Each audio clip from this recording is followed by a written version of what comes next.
Hello easy buddies, ఏంటి వచ్చి రంగాన్ని నిమ్మకాయ చూపిస్తుంది అనుకుంటున్నారా? రిఫ్రెషింగ్ గా మొజిటోస్ ప్రిపేర్ చేసుకుందాం, వచ్చేయండి. దీనికో మనం పెద్ద కష్టపడాల్సిన అవసరం అయితే అస్సలు లేదు. ఒక గ్లాస్ తీసుకొని 2 లెమన్ స్లైసెస్ వేసుకొని 3 పుదీనా లీవ్స్ వేసుకొని కచ్చా పచ్చగా దంచాలి. మీకు అక్కడ లేని ఇక్కడ లేని కోపం మొత్తం దాని మీద చూపి దంచేయమాకండి. మళ్ళీ గ్లాస్ కి ఏదైనా అయిపోవచ్చు కాబట్టి లైట్ గా ఏదో అలా దంచండి అంతే.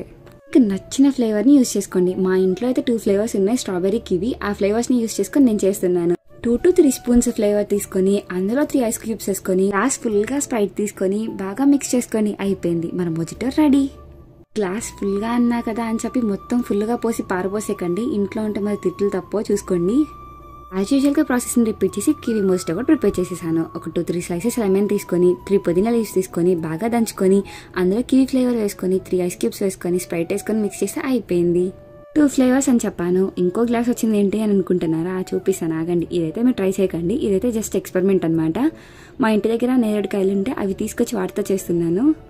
యాజ్ యూజువల్ గా సేమ్ ప్రాసెస్. 2 లెమన్ స్లైసెస్ 3 పుదీనా లీవ్స్ అవి వేసుకొని నేరేడుకాయలు వేసుకొని సీడ్ తీసేసి లైట్ గా కోసుగా దాన్ని దంచుకొని అందులో ఐస్ క్యూబ్స్ వేసుకొని స్ప్రైట్ వేసాను. కొంచెం వేయడం ఆలస్యం మొత్తం పొంగిపోయింది. కలర్ కూడా చాలా లైట్ గా వచ్చింది. ఇదేందో కొంచెం తేడాగా ఉందని చెప్పి నేను ఇంకెక్కువ పోయలేదు అందులో. అలా ఈజీగా strawberry kiwi blueberry mojitos ready అయిపోయినాయి. అసలు మొజిటోకి మాక్టైల్ కి తేడా ఏంటి? రెండు ఒకటేనా వేరువేరా? ఖచ్చితంగా చెప్పండి. ఒక్క బ్లూబెర్రీ తప్ప చూడటానికి మిగతా 2 భలే బాగున్నాయి కదా. టేస్ట్ కూడా నిజంగా అంతే బాగున్నాయి. మర్చిపోకుండా మీరు ట్రై చేయండి. ఎలా వచ్చిందో చెప్పండి. సబ్స్క్రైబ్.